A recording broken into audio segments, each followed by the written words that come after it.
정말 기가 막힌 일이 있어서 이렇게 여러분들을 찾아오게 되었어요. 글쎄요, 이 사건을 제 입으로 이렇게 여러분들께 이야기를 해도 될련지 잘 모르겠습니다. 이 사건은 사회적으로도 꽤 큰 파장이 일어났었고, 아마 몇 년 전에 은근히 기사화도 되고 했던 사건들 중 일부라 기억을 하시는 분들도 있을 것 같습니다. 제가 이렇게 밑밥을 까는 이유는 제가 법적으로 책임을 묻게 될까 무서워서이기도 해요. 그래도 익명으로 올리는 사연이니만큼 용기를 한번 내보겠습니다. 특정 사건이 기억나신다 하더라도 제가 최대한 알아보기 힘들게 인물과 지명에 관한 것들은 돌려 말을 할 테니까 여러분들도 양해를 해주셨으면 좋겠어요. 저도 통쾌한 마음을 가지고 싶어서 사적인 복수를 섞었던 일이었기 때문에 이렇게 사연을 올리지만 겁이 나는 건 어쩔 수 없네요. 그렇다면 지금부터 여러분들을 위해 제가 한번 용기를 내어서 사연을 줄줄이 적어보도록 하겠습니다. 부디 제가 누군지 드러나지 않을 수 있도록 기도해 주세요. 너무 거창하게 말을 해서 무슨 이야기일까 궁금해 하실 것 같으니 바로 한번 시작해 보겠습니다. 저와 남편은 사내 연애를 통해서 결혼을 하게 되었는데 사실 그동안은 남편은 본인 집안에 대한 이야기를 전혀 하지 않았었기 때문에 저는 시댁에 대한 상황을 전혀 몰랐어요. 결혼을 하겠다고 인사를 드리러 갔을 때 처음 시댁이 어떤 집안인지 알게 되었는데 시어머니는 의사였고 시아버지는 교장 선생님까지 하셨다가 은퇴를 하신 교사 출신이었어요.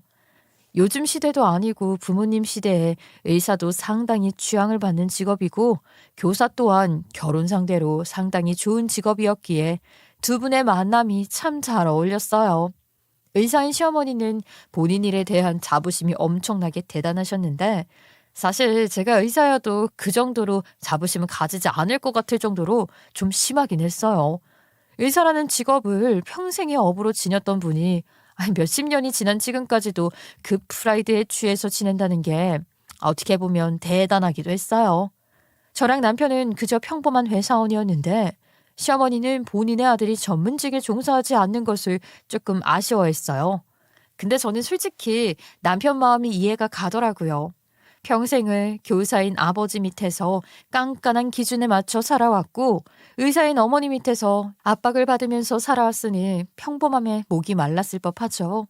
아무튼 저랑 남편은 결혼을 했고 저 또한 평범한 회사원이라는 것에 시어머니가 무척이나 실망을 하셨지만 오히려 시아버지는 평범하게 사는 게 말년이 편안한 거라면서 좋아하셨어요.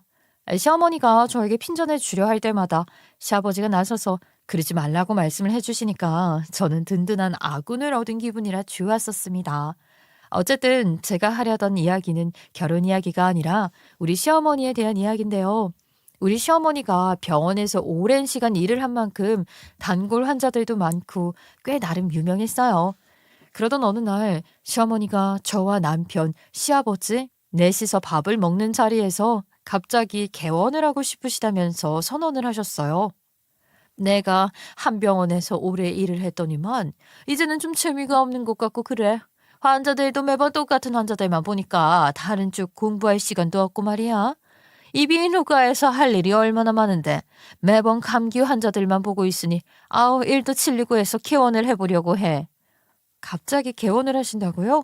지금 어머님 계신 병원 동네에서도 큰 병원이잖아요. 게다가 어머님 자리도 굳건하시고 월급도 좋으시다고 엄청 좋아하셔 놓고요. 내가 말했잖니 지겹다고. 의사도 꾸준히 공부를 하고 학회에 나가서 새로운 병이니 치료법도 배우고 해야 하는데 이 병원에서는 내 능력 향상이 안 되는 것 같아. 매번 감기 환자만 보고 있으니까 약 처방하는 것도 똑같고 아무튼 개원해서 내 방식대로 한번 운영해보고 싶다.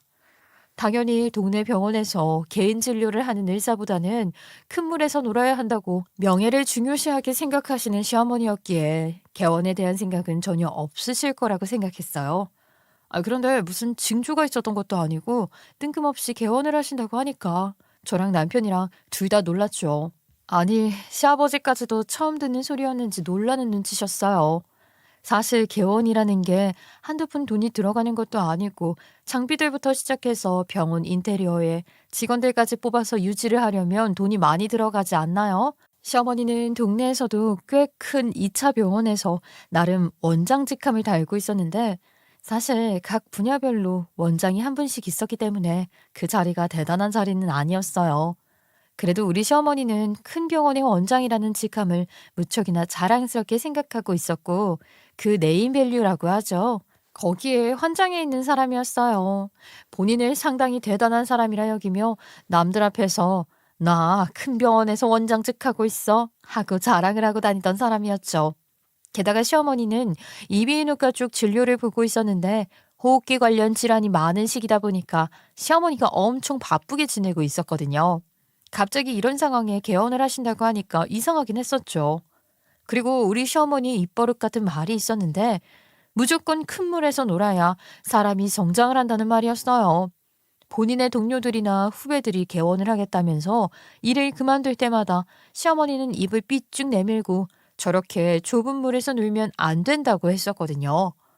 요즘 젊은 의사들은 말이야, 단체 생활하는 게 스트레스라면서 죄다 개원을 하는데 나는 그건 아니라고 본다. 적어도 단체 생활을 하면서 동료들끼리 끈끈함을 느껴야지. 진정한 의사라면 환자를 위해서 큰 병원에서 일을 해야 하는 거야. 나 봐라. 처음에 선배 따라 큰 병원 취직을 한 이유로 페이가 얼마가 됐든 환자들을 위해 진료를 하지 않겠니? 이런 걸 바로 의사의 사명감이라고 하는 거야. 어머님, 이 병원에서만 일을 하신 지도 벌써 20년이 넘으셨죠? 와, 정말 대단하신 것 같아요. 게다가 어머님 나이에도 일선에서 물러서지 않으시고 수술도 직접 하시고요. 저는 어머님 정말 존경스러워요. 그래, 요즘 젊은 애들도 그렇게 생각을 해야 하는데 말이야. 아, 내가 이 병원에서 이렇게 오래 일할 수 있는 이유가 뭐겠니? 그만큼 신임 있는 의사라는 뜻 아니겠니? 큰 병원일수록 장비도 훨씬 좋은 법이야. 우리 대표 원장도 장비 사는데 아낌없고 말이야. 그러니 나도 이 나이에도 수술을 할 수 있는 거지. 아, 어머님이 너무 멋쟁이시니까 주변에 좋은 후배들이나 동료분들이 많으신 것 같아요. 능력도 좋으시고 나르는 사람들도 엄청 많을 것 같아요. 그래, 나 본받고 싶다고 조용조용 따라다니던 후배들이 얼마나 많다고. 나한테 배우고 싶다고 하면서 말이야. 아이, 그중에 젊은 여의사들도 참 많았지. 내가 우리 아들 짝으로 점 찍어둔 애들도 꽤 있었는데. 아, 정작 우리 아들이 영 의사들한테는 관심이 없어서 소개팅 한 번을 못 시켜줬다니까. 아, 내가 아직도 그게 아쉬웠어, 원. 물론 너랑 결혼했으니까 이런 소리 하는 거다. 결혼 전이었으면 이런 말도 안 했겠지. 내 말 뜻 알지? 시어머니는 본인이 큰 병원 원장이라서 그런지 자존심도 엄청나게 세게 부렸었는데 며느리도 의사 며느리 보고 싶었었다고 대놓고 저에게 말씀을 하시더라고요. 결혼 전이었으면 결혼에 초를 쳤을지 모르니 말 안 했지만 지금은 결혼도 했겠다. 숨길 일이 뭐가 있겠냐면서요. 물론 그 말을 들었을 때 시어머니 앞에서 웃긴 했지만 속으로는 무척이나 기분이 나빠서 한동안 시어머니 얼굴을 보고 싶지 않을 정도였죠. 그런 말을 한두 번도 아니고 여러 번 반복하는데 엄청나게 스트레스를 받았었다니까요. 제가 오죽하면 이 원형 탈모가 오나 싶을 정도였어요. 남들은 시댁에서 사랑만 받는다는데 저는 미움만 받는 것 같아서 속상했거든요. 이게 뭐 제 자격지심이라 하면 그럴 수도 있겠는데요. 저도 따지자면 할 말이 없는 건 아니었었죠. 제가 남편이랑 같은 직장에 다니고 있었으니까 남편도 저보다 잘난 게 없는 사람이었잖아요. 남편도 그걸 잘 알고 있었으니까 시어머니가 그런 소리를 할 때마다 넌지시 핀잔을 던졌어요. 의사는 무슨 의사야? 집안에 의사 하나 있는 걸로 엄청나게 유세 떨고 있으면 됐죠. 저는 지금 결혼 생활 너무 만족스럽고 좋아요. 우리 마누라가 얼마나 대단한 사람인데 어머니가 자꾸 우리 마누라한테 뭐라고 하면 저 진짜 집에서 고개도 못 들고 다닌다니까요. 그러니까 이제 의사 며느리 타령 그만하세요. 내가 타령을 했으면 얼마나 했다고 그러니. 아들 키워봐야 소용없다는 말이 이런 데 쓰는 거구나. 결혼하고 나면 며느리 편만 든다더니. 아유, 그 말이 딱 맞네. 그러니까 아들이 결혼해서 밥 잘 얻어먹고 두 다리 뻗고 자길 바라시면 그런 말 그만하시라고요. 내가 본가 왔다가 집에 가면 그렇게 불편해 죽겠어. 남편이 장난식으로 시어머니에게 한두 마디씩 툭툭 던져줄 때마다 시어머니의 얼굴은 일그러졌고 제 기분은 훨씬 나아졌죠. 그래도 남편이 제 편을 들어주니까 시댁에 가는 게 무섭거나 겁이 나진 않았지만 언젠가는 시어머니에게 통쾌한 복수를 한 방 날리고 싶다는 생각을 지울 수가 없었어요. 시어머니도 웃긴 게 남편 깜냥이 뭐 의사를 만날 깜냥도 아닌데 우리 시어머니 하나만 보고 어떤 의사가 남편에게 시집을 오려고 하겠나 싶더라고요. 시어머니가 아무리 후배 의사들에게 선망받는 의사라 한들 결혼 생활은 시어머니가 아니라 남편이랑 하는 거니까요. 아무튼 시어머니가 개원을 한다고 선언을 하고 얼마 지나지 않아서 또다시 황당한 이야기를 전해 듣게 되었는데 지금 생각해도 솔직히 기가 막히는 일이긴 했어요. 시어머니가 되게 당연하다는 듯이 저와 남편을 불러다가 이런 소리를 하시더라고요. 내가 이번에 개원을 할 거지 않니? 보통은 의사 집안에 딸을 시집 보내면 선물 같은 것도 보내고 하는데 내가 또 그런 걸 요구하기도 좀 그래서 말이야. 그래도 이번에는 다른 것도 아니라 내가 개원을 하는 거니까 사돈댁에서는 뭘 해주시겠다고 하시니? 아, 네? 저희 친정에서 어머님께 뭘 해드려요?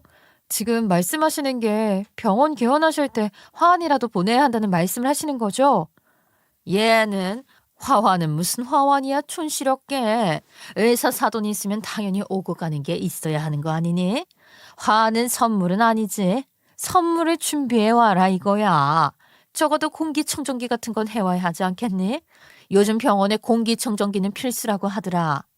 그러면서 저에게 공기청정기 모델을 보여주시는데 아유 글쎄 100만 원이 훌쩍 넘는 비싼 모델을 보여주시는 게 아니겠어요.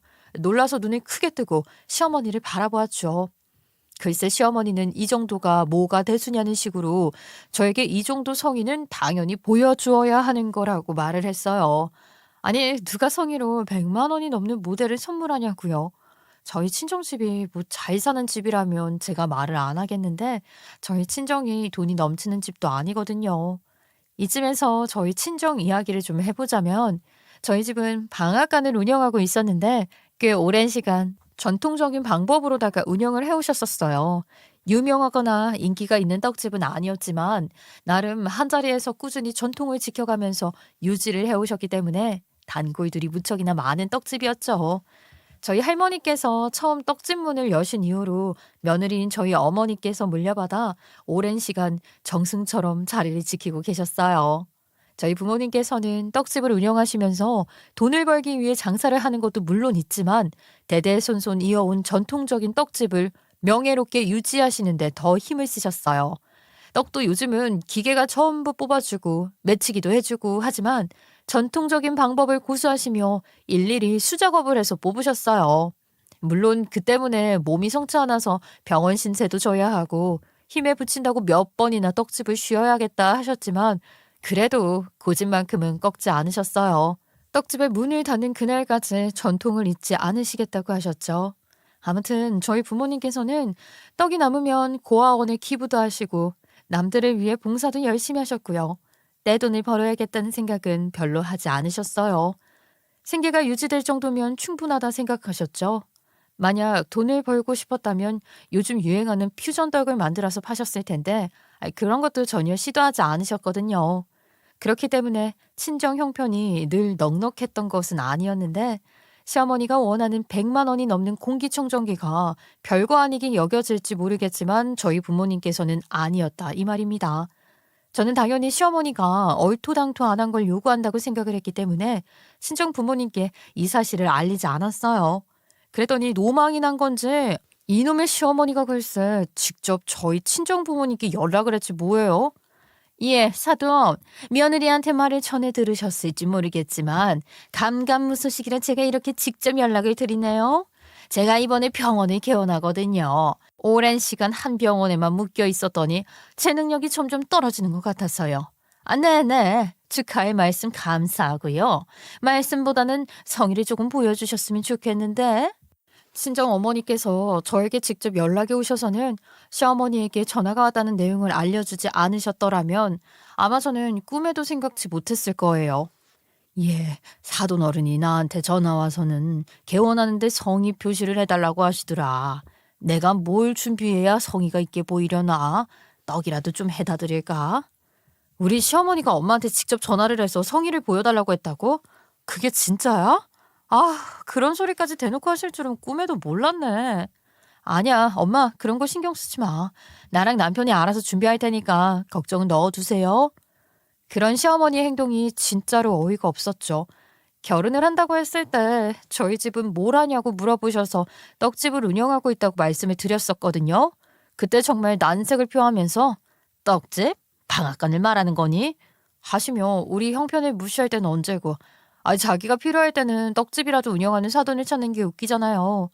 우리 집 형편 뻔히 아시는 분이 본인이 훨씬 더 지갑이 두둑하다는 걸 알면서 뭐 하나라도 더 뽑아 먹으려고 하는 게 어이가 없었죠. 제가 친정집에도 그냥 가만히 계시라 했더니만 시어머니는 간간무소식인 게 또 마음에 들지 않았나 보더라고요. 근데 저도 웬만해서는 그냥 저희 돈으로 사서 친정집에서 해주신 선물이다 하고 넘어가면 될 일이었는데 그렇게 하지 않은 이유가 있었어요. 저희 시아버지는 학교 교장 선생님까지 하시고 퇴직을 하셨고 시어머니도 큰 병원 원장이었고 하니 사돈이 떡집을 한다는 게 시어머니 본인 커리에는 금이 가는 일이라 생각했었나 봐요. 결혼하고 한동안 틈만 나면 저희 집안을 무시하고 까내렸거든요. 시어머니가 얼마나 오만한 사람인지 보여주는 사건도 몇 가지나 있었어요. 결혼을 하고 시아버지가 하루빨리 집안에 아이의 울음소리가 들렸으면 좋겠다고 넌지시 말을 하셨었는데 시어머니가 이때다 싶었는지 바로 끼어들더라고요. 그래, 나도 하루빨리 손주 보고 싶은 마음이 굴뚝 같다. 물론 내가 일이 바빠서 애를 봐주진 못하겠지만 요즘은 뭐 학원도 많고 하니까 말이다. 도대체 아이는 언제 가질 생각이니? 의사소견으로는 1살이라도 나이가 어릴 때 아이를 가지는 게 회복에도 훨씬 도움이 되고 아이 건강에도 영향을 끼친다고 본단다. 아직은 둘 다 맞벌이로 일을 하는 게 먼저라는 생각이 들어서요. 자녀 계획에 대한 이야기도 나눈 적이 없고요. 아이를 가질 마음이 아예 없는 건 더더욱 아니에요. 조금만 기다려주시면 저희도 어느 정도 기반을 마련하고 아이를 가져보려고 노력하려고요. 아니, 그 기반에 다실 게 뭐가 있어? 일단 아이를 가지면 어떻게든 낳고 키우는 거지. 옛날에는 말이다. 모든 일이 방앗간에서 일어났다고 쑥덕거렸는데 너는 그 어찌된 게 방앗간 집 딸이면서 애 하나 떡하니 못 가져서 그래. 너 혹시 어디 문제 있는 건 아니지? 나 의사야 의사. 너한테는 속일 생각일랑 말어? 방앗간 집 딸이라며 속된 말을 하면서 저에게 수치심을 일으킬 만한 이야기도 아무렇지 않게 하셨었고요. 그것뿐만이 아니라 저희 부모님께서 운영 중이신 떡집도 무시를 하셨었어요. 내가 사돈 댁 보면 아주 답답해 죽었다. 요즘 보니까 떡으로 케이크도 만들고 말이야. 뭐 이것저것 많이들 한다던데. 너네 집은 무슨 전통이 있다고 매일같이 손으로 치대서 그 가래떡이나 뽑고 있네. 요즘 떡국 만들어 먹는 사람이 얼마나 된다고. 그런 떡은 마트에서도 싸게 팔잖아. 저희 할머니서부터 전통적으로 내려오는 방식이라 고집을 하고 계신 거예요. 퓨전으로 떡 같은 거 많이 팔고 하니까 저도 권유를 해봤었는데 저희 부모님께서는 떡은 떡다워야 한다고 전통을 고수하시려고 해요. 그렇게 고집을 부려봤자 누가 알아준다고 그러니. 요즘은 떡에 과일도 넣고 한다는데 그런 걸 쫓아갈 생각을 해야지. 그러니까 만년 그 자리에서 그렇게 장사하시는 거다. 어련히 알아서 떡 장사를 하실 텐데 떡집 운영에 대해서 뭘 하신다고 그렇게 참견을 하시는 건지 이건 해도 선이 너무 넘었다 싶더라고요. 제가 그 뒤로 떡집 이야기만 나오면 대꾸도 하지 않고 일부러 남편이랑 다른 이야기로 넘긴다든지 하면서 눈치 없는 사람처럼 굴었죠. 결국 답답한 건 시어머니 아니겠어요? 나중에는 저희가 일부러 대꾸를 하지 않는다는 걸 알았는지 본인 속 답답한 건 싫고 하니 아예 떡집 이야기를 꺼내지 않더라고요. 그렇게 싱글벙글 받아치면서 지내고 있었는데 하루는 시어머니가 떡을 만들어 오라고 일을 시키는 게 아니겠어요? 아니, 사돈댁이 떡집을 하는데 말이야. 어찌된 게 우리 의국에 떡을 돌리겠다는 말 한마디가 없어? 우리 병원에 몇백 명이 근무를 하는 것도 아닌데 의국에 떡이라도 좀 돌리게 떡 좀 만들어 와라. 며느리가 환자들을 보살피기 위해 고생하시는 시어머니를 위해 그 정도 센스는 발휘해야 하는 거 아니니? 한마디로 돈 주고 간식 사 먹기는 싫고 하니까 만만하게 떡이나 해오라는 이야기였어요. 돈이나 주고 그런 말을 했더라면 자주 해갔을지도 모르죠. 당당하게 공짜 떡을 팔았는데 저희 부모님께서 얼마나 고생해서 떡을 만드시는지 아니까 그 귀한 떡이 시어머니의 입에 들어가는 꼴을 보고 싶지 않더라고요. 하지만 떡 해오라고 대놓고 말까지 했는데 제가 어찌 싸그리 무시를 할 수 있겠어요. 결국은 부모님께 부탁을 드렸죠. 웬일로 너네 도도하신 시어머니께서 떡을 다 찾고 그러신다냐? 아휴, 그러면 내가 또 뜨끈하게 솜씨 한번 발휘해야지. 시루떡이랑 인절미랑 해서 보내주마. 아무리 그래도 딸이 밉게 보이는 건 원치 않으셨던 어머니께서는 손수 떡을 만드셔서 제 손에 들려주셨고, 저는 시어머니가 일하는 병원에 그 무거운 떡을 죄다 들고 갔죠. 외국 사람들이랑 나눠 드시겠다고 했으니까 양도 꽤 많이 해갔었는데, 옮기는 것도 땀을 삐질삐질 흘려야만 했어요. 아무튼 시어머니에게 딱 드렸죠. 시어머니는 포장까지 전부 해온 떡을 하나 까서 드시더니만 바로 퇴하고 뱉는 겁니다. 아니, 떡이 왜 이렇게 딱딱하고 말랐어? 뜨끈하고 말랑말랑할 때 들고 와야지. 아예 언제 만든 떡이길래 이렇게 딱딱하냐 이 말이야. 혹시 어제 팔고 남은 떡 처치곤란이라 보낸 거 아니야? 어? 이걸 도대체 어디다가 나눠주겠니? 어머님, 너무 억지세요. 이거 오늘 아침에 새로 뽑은 떡이고요. 일부러 의국에 나눠드릴 거라 포장까지 꼼꼼하게 해왔어요. 딱 보니까 아직 말랑한걸요. 그리고 여기까지 오는 시간이 있는데 갓 뽑은 떡이라고 해도 당연히 식기 마련이에요. 네가 그걸 몰라서 그래. 식어도 너무 식었으니까 하는 말이잖아. 꼭 어제 만들어둔 떡처럼 말이야. 뭔 전통 방법을 고수하네 어쩌네 하더니만 아유 맛대가리도 없다. 우리 며느리네 집안이 떡집 한다고 소문 다 내놨는데 이런 떡을 어디다가 내놓겠어. 꼭 쓰레기도 아니고 원참. 쓰레기라뇨? 드시기 싫으면 저 주세요. 제가 집에 가져가서 다 먹을 테니까요. 시어머니는 제가 주섬주섬 떡 상자를 다시 포장하니까 당황을 한 듯 보였지만 저는 저희 어머니께서 순수 만드신 떡을 쓰레기라고 말한 시어머니에게 떡 맛을 보게 하고 싶지 않았어요. 당연히 그날 의국에서도 떡을 돌리지 않았고 처치곤란된 그 떡들은 아파트 주민들과 나눠 먹었습니다. 그날 저녁 남편에게 전화가 와서는 서운하네 어쩌네 그 떡을 다시 들고 가는 게 어디 있냐면서 본인이 곤란했다는 이야기들만 잔뜩 하시더라고요. 시어머니는 이렇게 갑질이 몸에 배어있는 사람처럼 굴었고 당연히 저랑 남편은 여러 번 뚜껑이 열려야만 했어요. 처음에는 그래도 시어머니니까 참았는데 나중에는 따박따박 말대답도 했어요. 아무튼 그러한 일들을 거쳐 지금까지 오게 되었고 시어머니는 온 가족을 들들 볶으면서 3개월간의 준비를 마치고 병원 개원을 떡하니 하게 되었습니다. 개원을 하는 날 동료 의사들부터 시작해서 저희 친정 부모님까지 빠짐없이 초대를 했는데 그 속내야 뭐 뻔하죠. 개원 선물 제대로 준비해 와라 이런 뜻 아니겠어요? 시모처럼 욕심이 많은 사람이 고작 축하 몇 마디 받겠다고 그렇게 사람들을 불러 모았을 리가 없었으니까요. 인테리어 하는데도 돈 좀 쏟아붓고 장비도 최신 장비를 들여놨다고 홍보까지 하면서 화려하게 개원 파티를 열었습니다. 저희 부모님께서도 초대를 받으셨는데 아무래도 그냥 빈손으로 오는 건 아닌 것 같다고 하시면서 성의를 표현하신다고 직접 뽑은 떡을 준비해서 오셨어요. 시어머니가 저희 부모님이 만든 떡으로 난리를 쳤던 적이 있으니까 사실 보란듯이 빈손으로 오셨으면 했는데 저도 모르게 준비를 하셨더라고요. 설마 개원하는 날 기분도 좋을 텐데 떡 가지고 우리 부모님을 무시하진 않겠지 싶어서 저도 애써 준비해온 떡을 다시 가져가시리라 하지 않았죠.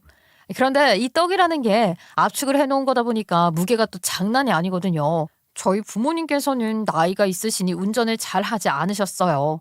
자주 운전을 할 일도 없고 먼 거리를 다니시지도 않다 보니까 차에는 별로 관심이 없으셔서 아주 낡은 차 한 대만 보유를 하고 계셨어요. 가끔 가다가 단체 주문이 들어와서 떡을 배달할 일이 있을 때만 사용을 하시는데 차에 떡집 이름도 대문짝만하게 써져 있는 그런 차였어요. 오랜만에 먼 길을 오신다고 차를 끌고 떡을 한 상자 가득 준비해서 오셨더라고요. 병원 건물이 상가 한 켠을 사용하고 있어서 주차 공간이 꽤 많이 부족했는데 제일 잘 보이는 자리에 세워둔 저희 부모님 차를 보고는 시어머니가 놀래서 차를 빼라고 하더라고요. 아니, 내 손님들이 이제 줄줄이 올 건데 저렇게 대놓고 차를 세워두면 어떡해? 외제차도 아니고 꼬물차를. 차에 떡집 이름은 또 왜 붙여놓은 거야, 쪽팔리게? 어머님, 차가 외제차든 국산차든 그게 뭐가 중요해요? 주차 자리에 차를 주차하는 건 아무 문제도 없어요.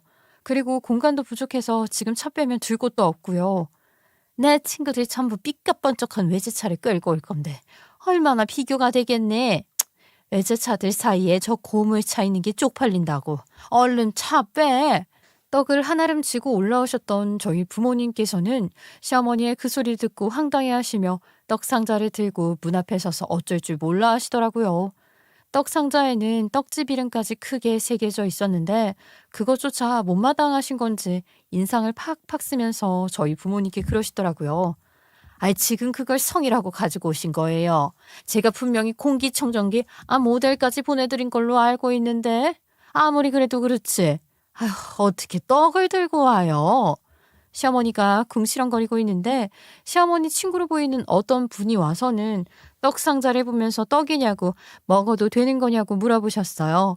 그러자 갑자기 우리 시어머니 안색을 싹 바꾸더니만 친구를 향해 호호 웃으면서 이야기하더라고요. 원래 이사 갈 때도 그렇고 무슨 일 있을 때마다 떡을 돌리고 그러잖아. 우리 며느리가 개원 선물이라고 특별히 주문이라도 했나 봐. 아유, 얘가 이렇게 나를 잘 챙겨. 그 아저씨, 그거 거기다 두고 가시면 돼요. 떡은 저희가 알아서 먹을 테니까 문 앞에 두고 가세요. 그러면서 저희 부모님께 축객령을 내리는데 순간 저랑 남편 얼굴에 경악이 가득하게 물들었죠. 지금 저희 친정아버지 보고 배달기사한테 말을 하듯 아저씨 한 게 실화인가 싶더라고요.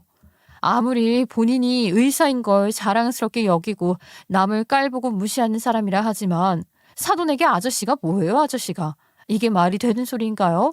그 자리에 시어머니 친구분들만 없었어도 아마 시어머니의 머리채를 잡고 뭐라 그랬냐고 쌍욕을 퍼부었을지도 모르겠어요. 자리가 자리이니만큼 부모님께 죄송해서 눈물이 차올라도 꾹 참아야만 했죠.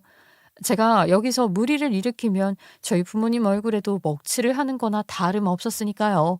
그렇게 조용히 화를 삭히려고 애를 쓰고 있는데 시어머니의 말이 끝나기가 무섭게 저희 어머니께서 병원 밖으로 나가시더라고요. 저는 저희 부모님께서 상처를 받으셨을까 봐 너무나도 속이 상했고 정말 그때의 기분은 어떻게 표현을 해야 할지 모를 정도로 혼란스러웠어요. 물론 그 자리에서 제가 시어머니 머리채를 잡고 난동을 부렸어야 했다고 생각하시는 분들이 많을 거라는 걸 잘 알고 있어요. 저는 그저 용기가 없었던 바보 멍청이었죠. 하지만 이곳에 아주 제대로 된 반전이 일어나게 되었는데 속이 상해서 나간 줄 알았던 친정 어머니께서 돌아오신 겁니다. 손에는 떡상자를 하나 더 들고 병원 문을 열고 들어오시더니만 활짝 웃으시면서 사돈 하고 시어머니를 부르더라고요. 시어머니는 집에 갔을 거라 생각했던 저희 친정엄마가 다시 돌아오자 아주 깜짝 놀라며 아무런 말도 하지 못했어요. 아이, 사돈, 글쎄 제가 차에서 선물을 헷갈려 가지고 왔지 뭡니까? 제가 드리려고 했던 건 이거였는데 엉뚱하게 떡을 들고 왔네요. 깜짝 놀라셨죠? 저도 얼마나 놀랐는지. 사돈에게 딱 어울리는 선물을 가지고 왔으니 어서 열어보시지요. 대놓고 사돈 부르자 시어머니 얼굴이 새빨갛게 달아올랐죠. 일부러 친구들 사이에서 사돈인 걸 들키지 않으려고 아저씨 하고 불렀는데 시어머니가 얼마나 우스워졌겠어요? 사돈을 못 알아본 건지 아니면 일부러 모른 척한 건지 친구들도 의아한 얼굴로 시어머니를 바라보고 시어머니는 어쩔 줄 몰라 하시더라고요. 당연히 그러겠죠. 저 같아도 수치심에 얼굴이 달아올랐을 것 같았거든요. 저희 친정엄마가 뻔뻔하게 이야기를 하자 시어머니는 더 어쩔 줄 몰라 했어요. 아니, 사돈분이셨어? 아까는 아저씨 아줌마 하고 부르길래 모르는 사람인 줄 알았더니만 너 어떻게 사돈 어른도 못 알아보고 그러니? 의사가 벌써 깜빡깜빡하면 안 된다. 아유, 이제 개원했는데 이러다가 환자들 진료 차트도 헷갈리는 거 아니야? 얘는 그런 거 아니야. 행색이 너무 초라해서 내가 못 알아본 거지? 떡집에서 일하시다가 바로 오셨나 보네. 평소에는 이렇게 입고 다니시질 않거든. 아이고, 정말 제가 못 알아봐서 죄송합니다. 아주 큰 결례를 범했네요. 그러면서 친구들의 눈치를 살피는데 친구들이라고 전부 뭐 그 오해를 풀었겠어요? 아무리 그래도 행색이 저 모양이라 모른 척한 게 분명하다고 생각을 했겠죠. 평소에 우리 시어머니가 얼마나 사람들을 직업이나 행색을 가지고 무시를 했으면 다들 그런가 보다 했겠냐고요. 아무튼 대놓고 행색 타령을 하며 못 알아본 게 당연하다는 듯이 말을 하더니만 친구들에게 호호 웃으면서 한마디 더 하더라고요. 아, 우리 사돈댁이 떡집을 하잖아. 떡이 얼마나 맛있는지 몰라. 아까 가지고 온 상자도 떡이었는데 이번에는 또 다른 떡인가 보죠. 다들 한 입씩 해봐. 아마 맛있어서 줄 서서 사 먹고 싶을 테니까. 그러면서 상자를 친구들에게 던져주고는 저희 친정어머니께로 조용히 다가가시더라고요. 시어머니 얼굴이 싸늘한 게 영 이상해서 제가 친정어머니 옆으로 슬쩍 자리를 옮겼어요. 시어머니는 앞만 보이는지 제가 옆에 붙은 것도 모른 채로 친정어머니께 아주 조용히 읊조리듯이 이야기를 하시더라고요. 그런데 그 내용이 어찌나 살벌한지 정말 두 주먹이 불끈 쥐어지는 게 아니겠어요. 지금 저 쪽팔리게 하려고 작정하셨어요? 무슨 이게 뭡니까? 무슨 등산가십니까? 아니 내가 진짜 쪽팔려시리 사돈인 척하기 싫었는데 아유 내 저기야 이런 사람들을 사돈이라고 소개를 해야 하다니 내가 도대체 전생에 무슨 죄를 지었다고 이런 쪽팔림을 가지게 만듭니까? 네? 지금 개원 선물이라고 고작 떡 좀 해온 거예요. 적어도 면 살려주려면 공기청정기는 들고 왔었어야지. 아유 내가 그거 해오라고 했잖아요. 모델까지 손수 알려줬는데. 어머님, 지금 너무 말씀이 심하신 거 아니에요? 정성스럽게 어머님 개원 선물이라고 아침부터 떡을 뽑아오셨는데 고맙다고는 못할 망정 어떻게 친구들 앞에서 말씀하시는 거랑 따로 이렇게 구는 행동이 180도 다를 수가 있어요. 정말 소름이네요. 아까부터 너무하다 싶었어요. 저희 부모님께 감사하다 말을 못할 망정 아줌마 아저씨 하면서 남인 척하고 저야말로 너무 수치스럽거든요. 예, 너는 어른들 말하는데 왜 끼어들고 그러니. 근데 사돈 저 상자 그냥 저렇게 다른 사람들이 보게 냅둬도 괜찮으시겠어요? 그러면 좀 곤란하실 텐데. 제가 사돈한테 제대로 된 선물 들고 온 거거든요. 뭐라고요? 엿? 이제는 떡이 아니라 엿가락도 파시나 봐. 전통을 고집하네 모하네 하더니만 역시 돈 쫓아가게 되어 있지. 먹는 엿 말고요. 이 가운데 손가락 엿 이거 말입니다. 친정엄마가 가운데 손가락을 확 치켜 올리면서 시어머니에게 엿을 날리는데 저도요 친정어머니께서 그렇게 욕을 하는 걸 처음 봐서 입이 떡 벌어졌어요. 물론 마음 한구석이 엄청나게 통쾌했는데 그 순간 뒤에서 웅성웅성하는 소리가 들리더라고요. 뭔가 싶어서 고개를 내밀고 봤죠. 사람들이 한데 모여서 웅성거리는 걸 보면서 저희 친정어머니는 의기양양한 표정을 지으셨고 시어머니는 무슨 일인가 싶어서 영문을 모른다는 얼굴을 하셨어요. 사람들이 모여있는 곳 가운데를 보니 친정엄마께서 두 번째로 들고 온 상자가 열려 있었어요. 그런데 그 안에 들어있는 게 떡이 아니라 무슨 서류며 사진 같은 게 한가득 들어있는 게 아니겠어요? 친정어머니께서는 팔짱을 끼고 거만하게 서 계셨고요. 저와 시어머니는 그 안에 들어있는 게 뭔지 자세하게 살펴보기 위해서 상자에 다가갔는데 정말 입이 떡 벌어질 만한 것들이 들어있더라고요. 남편 또한 기겁을 하면서 사진들이며 서류들을 들춰보는데 옆에 서 있던 시어머니가 몸을 부들부들 떨더라고요. 표정도 완전히 창백해졌고요. 저도 떨어져 있는 사진을 주워봤는데 정말 이상한 사진들이 가득했어요. 시어머니가 수술실에 수술복을 입고 들어가 있긴 한데 수술을 집도하는 게 아니라 멀리서 지켜보고 있는 것 같은 사진부터 시작했어요. 웬 남자한테 돈가방을 받는 사진도 있었고 젊은 의사들을 세워두고 혼을 내고 있는 듯한 사진도 있었어요. 그 뒤에 시어머니가 의사들에게 발길질을 하고 있는 사진도 있었고요. 무슨 드라마에서나 볼 법한 장면들이 찍혀 있는데 저는 이 사진들의 주인공이 전부 시어머니라는 게 믿어지지가 않았죠. 본인 일에 엄청난 자존심을 부리던 사람이 뒤에서는 이런 나쁜 짓을 했다는 건가? 하는 의문이 들었는데 제일 이해가 가지 않은 사진은 수술실 사진이었어요. 하지만 시어머니는 그 사진을 보자마자 소리를 꽥 지르면서 뒷걸음질을 쳤고 동료 의사들은 하나같이 싸늘한 눈으로 시어머니를 보더라고요. 거기다가 활용점점은 웬 아주머니께서 피켓 같은 걸 들고 시위하고 있는 사진이었는데 내막을 아는 사람들도 있는지 다들 시어머니를 보며 혀를 끌끌 차더라고요. 시어머니 얼굴이 사색이 되어서 입을 바르르 떨다가 저희 친정엄마께 고함을 치더라고요. 이 사진들 전부 어디서 구했어? 미친 거 아니야? 지금 누구 인생을 망치려고 이 사진들을 바깥에다가 풀어? 당장 말해. 누구야? 내부 고발자가 누구냐고. 이거 당장 치워. 이거 전부 합성된 사진이라고 말을 해. 이거 어디서 구했냔 말이야. 아니, 수술실 CCTV 반출 금지인 거 몰라서 그래? 이거 법적 책임 물을 거야. 그래, 물어라. 네가 양심이 있으면 나한테 법적 책임 운운하며 소송 걸겠다 말도 못하지. 이게 다 네가 저지른 비리인데 말이야. 환자를 살리는 사람? 아주 자존심만 하늘을 찔렀지. 뒤에서는 냄새나는 비리란 비리는 다 저지르고 다닌 주제에 어디서 청렴결백한 의사인 척하고 있어.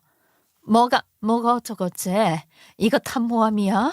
나를 병원에서 내쫓고 싶었던 사람들이 나 몰래 저지른 모함이라고.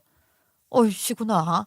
내가 지난번에 떡 주러 갔다가 문전박대 당했던 날을 기억하시렵니까?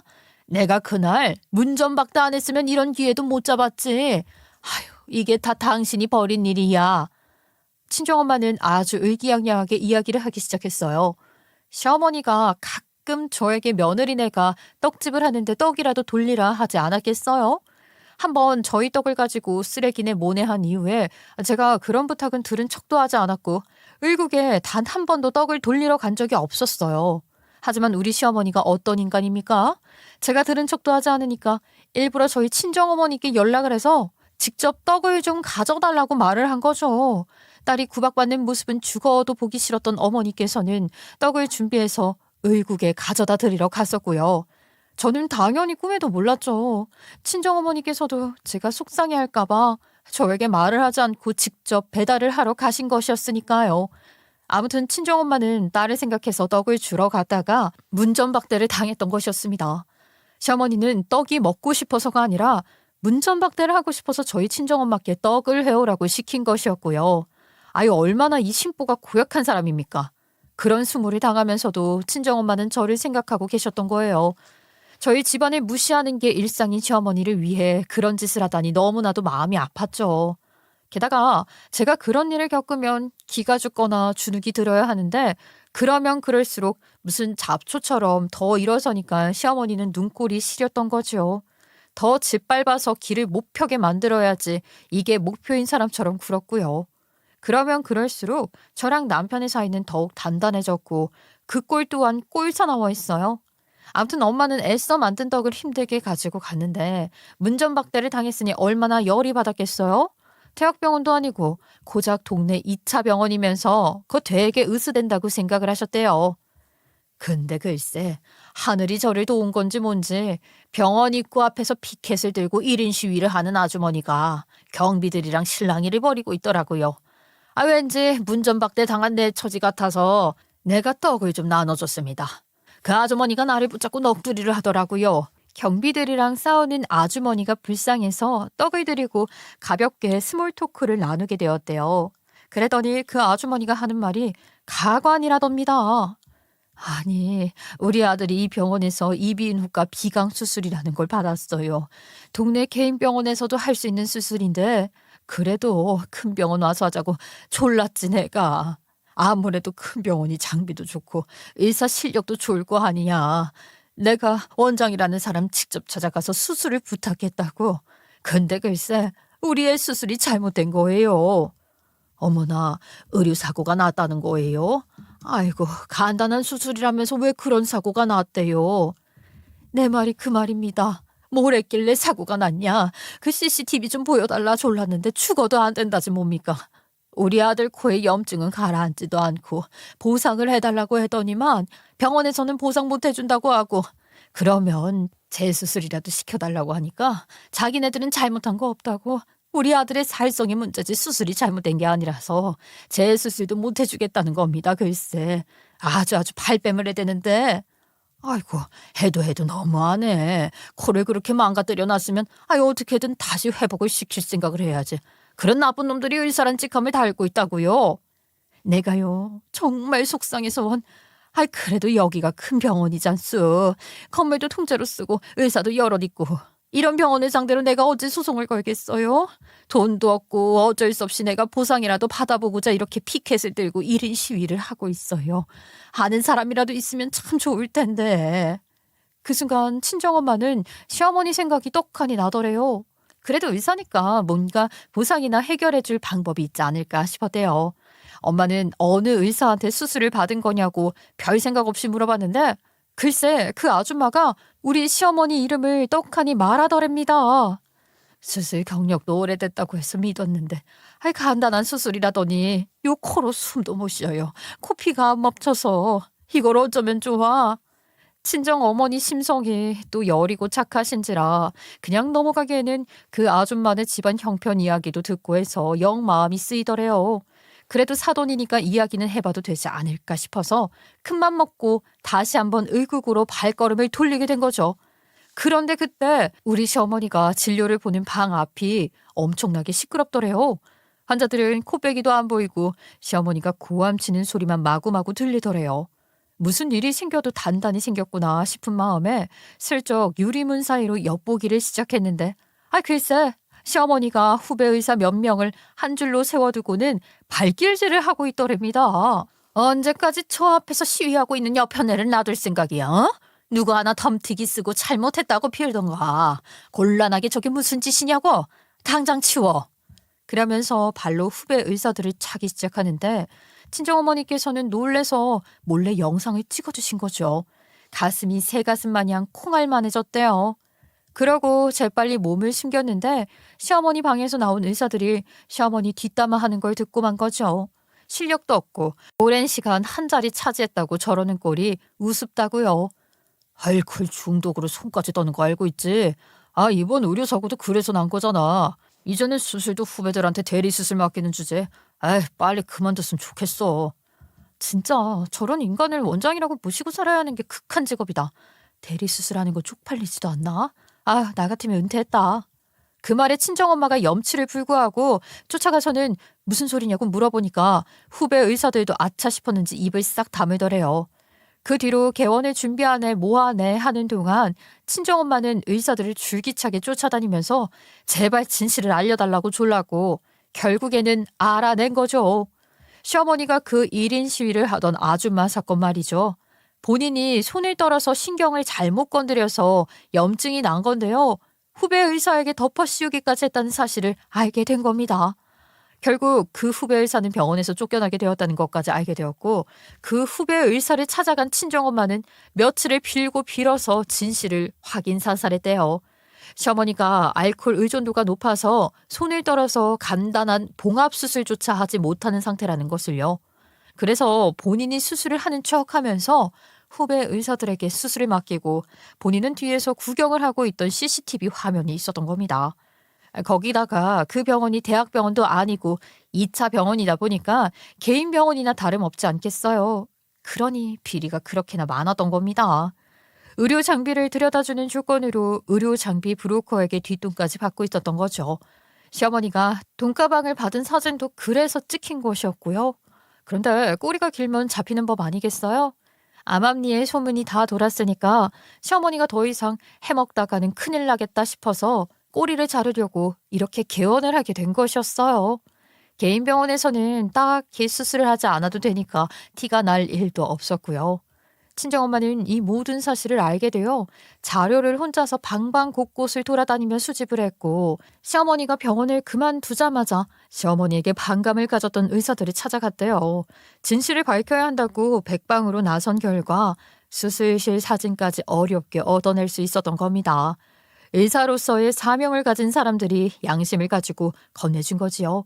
절대로 익명 보장을 해주겠다면서 꼬드기니까 그동안 시어머니한테 당한 게 얼마나 많았는지 의사들이 본인들의 치부가 될 수도 있는 짓임에도 불구하고 자료를 넘겼대요. 그 덕분에 시어머니는 개원을 하는 날 동료 의사들이 전부 있는 그 자리에서 낱낱이 아주 민낯이 밝혀지게 된 겁니다. 어떻게 의사로서 그런 짓을 할 수 있어? 너는 의사 면허 정지가 되어야 해. 이거는 무조건 고발감이라고. 뉴스에 나와도 할 말이 없다 정말. 요즘 안 그래도 대리수술이다. 의료 장비로 뒷돈 받는다 말 많은데 너까지 보태야겠니? 정말 너 같은 걸 동기로 두고 있는 게 수치스럽다. 시어머니는 저희 친정엄마께 무릎을 꿇고 이 자료 빨리 폐기해달라고 하면서 자기가 잘못했다고 막 빌기 시작했습니다. 동료 의사들은 본인들이 선물로 가지고 왔던 화환들까지 전부 도로 가져가 버렸고요. 이런 사람이랑 동료인 게 수치라면서요. 거기서 끝났으면 사이다가 아니겠죠? 동료 의사들이 우리 시어머니의 비리를 고발하고 많은 사건이 일어나게 되었습니다. 시어머니는 막대한 소송에 걸리게 되었고 1인 시위를 하던 그 아줌마한테까지 전부 보상을 뱉어내게 되었어요.